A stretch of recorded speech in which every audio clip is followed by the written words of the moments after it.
Here we go with take 5 of me trying to keep a straight face and not screw this up. Anyway, this is a review for hair removal cream for Amazon. You might want to read this. Anyway, it's for men. Here we go. After having been told my danglies look like a elderly Rastafarian, I decided to take the plunge and buy some of this, as previous shaving attempts had been mildly successful, and I nearly put my back out trying to hit the difficult bits.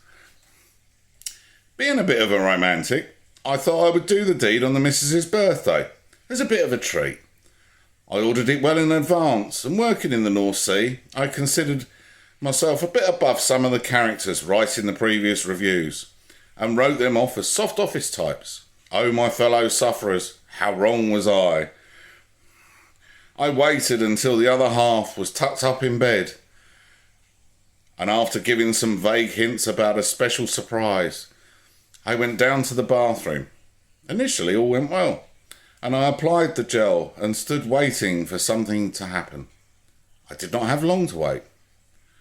At first there was a gentle warmth, which in a matter of seconds was replaced by an intense burning and a feeling I can only describe as like being given a barbed wire wedgie by two people intent on hitting the ceiling with my head.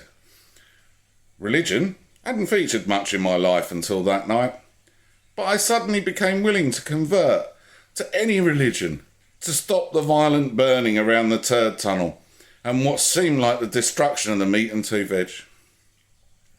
Struggling not to bite through my bottom lip, I tried to wash the gel off in the sink and only succeeded in blocking the plug hole with a mat of hair. Through the haze of tears, I struggled out the bathroom, across the hall, into the kitchen. By this time, walking was not possible, and I crawled the final yard to the fridge in the hope of some form of cold relief. I yanked the freezer drawer out, and I found a tub of ice cream, tore the lid off and positioned it under me. The relief was fantastic, but only temporary, as it melted fairly quickly and the fiery stabbing soon returned. Due to the shape of the ice cream tub, I hadn't managed to give my starfish any treatment, and I groped around the drawer for something else as I was sure my vision would fail soon.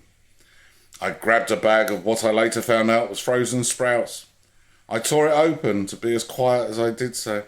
I took a handful of them and tried in vain to clench some between the cheeks of my arse. This was not doing the trick, as some of the gel had found its way up the chutney channel, and I felt like the space shuttle was running its engines behind me.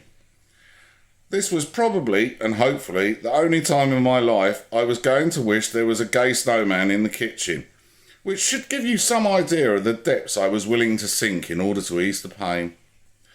The only solution my crazed mind could come up with was to gently ease one of the sprouts where no veg had gone before. Unfortunately, alerted by the strange grunts coming from the kitchen, the other half chose that moment to come and investigate, and was greeted by the sight of me, arse in air, strawberry ice cream dripping from my bell end, and a sprout up my arse while muttering, "Ooh, that feels good." Understandingly, this was a shock to her, and she let out a scream, and as I hadn't heard her come in, it caused an involuntary spasm of shock in myself, which resulted in the sprout being ejected at quite some speed in her direction. I can understand that having a sprout farted against your leg at 11 a.m. at night in the kitchen probably wasn't the special surprise she was expecting. And having to explain to the kids the next day what the strange hollow in the ice cream was didn't improve my status. So to sum it up, Veet removes hair, dignity and self-respect. Thanks a lot.